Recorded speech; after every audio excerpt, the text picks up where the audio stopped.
Bapak, Ibu, dan saudara sekalian, firman Tuhan akan kita renungkan dari Galatia 1 ayat 1. Dari Paulus, seorang rasul, bukan karena manusia, juga bukan oleh seorang manusia, melainkan oleh Yesus Kristus dan Allah, Bapa yang telah membangkitkan Dia dari antara orang mati. Saudara-saudara sekalian, surat Galatia adalah salah satu dari surat penggembalaan yang ditulis oleh Rasul Paulus.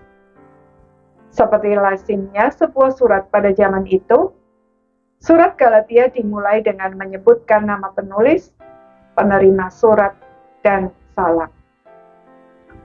Namun, ada yang istimewa di dalam surat Galatia ini, yaitu Paulus tidak hanya menyebutkan namanya, melainkan juga statusnya sebagai rasul dan bahwa dia dipilih dan diangkat oleh Yesus Kristus dan Allah, Bapa yang membangkitkan Tuhan Yesus dari antara orang mati. Dengan kata lain, Paulus menegaskan bahwa ia menjadi rasul bukan atas kehendaknya sendiri atau kehendak manusia siapapun, melainkan atas kehendak Allah. Tuhan Yesus sendiri yang menyatakan diri kepada Paulus, mengubah pola pikirnya terhadap firman Tuhan, sehingga ia dapat memahami kebenaran, dan Tuhan juga mengutusnya justru pada saat Paulus sedang dalam perjalanan menuju ke Damsyik untuk menganiaya dan membunuh orang-orang Kristen. Saudara, sangat penting bagi Paulus untuk menegaskan hal ini kepada jemaat Galatia, bukan untuk membela diri atau pamer, tetapi karena pada saat itu telah muncul para pengajar palsu yang mempengaruhi jemaat Galatia untuk meragukan kerasulannya dan menolak ajaran Paulus itu.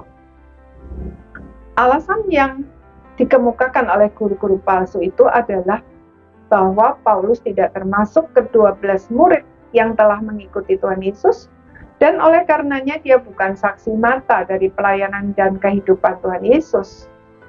Karena itu tidak layak disebut rasul.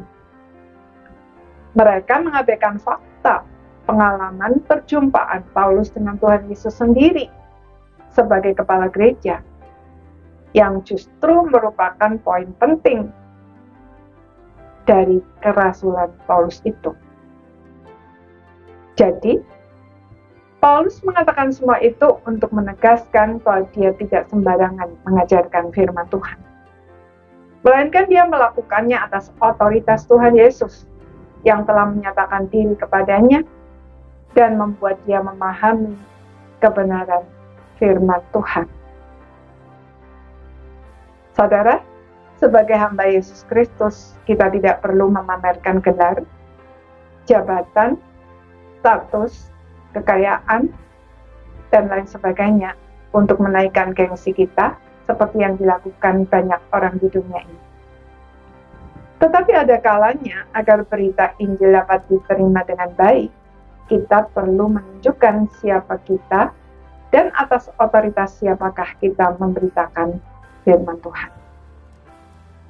Jadi, yang penting bukan apakah kita menunjukkan semua atribut yang kita miliki atau tidak, tetapi apa motivasi dan tujuan kita melakukannya. Siapa sebenarnya yang menjadi fokus kita? Kemuliaan Allah atau kemuliaan diri sendiri?